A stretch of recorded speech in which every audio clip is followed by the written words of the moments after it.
Sure, steadfast, verse 19, which entereth into that within the veil.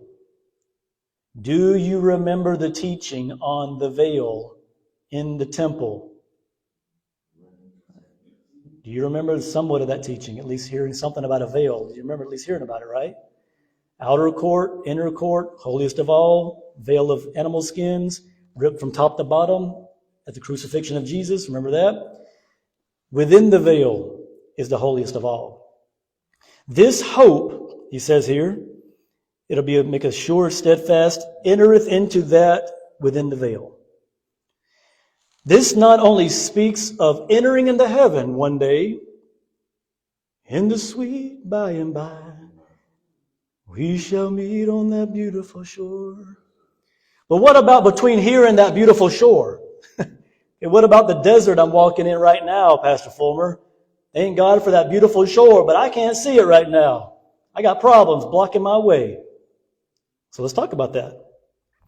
When the hope of God is your anchor, meaning whether you feel anything or not, think anything or not, hopefully you think something, but you don't know how it's going to work out, but you still have a hope in God. When it's actually your anchor, you enter into within the veil before you actually get to heaven.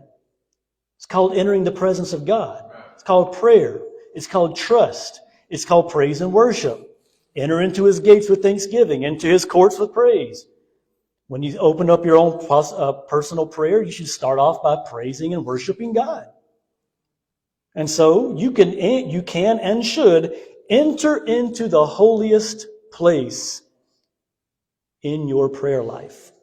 Lord, I'm praying right now. I'm coming into your presence with thanksgiving and praise. That hope will cause you to say, even so, Lord, I'm going to enter into the veil. Verse 20.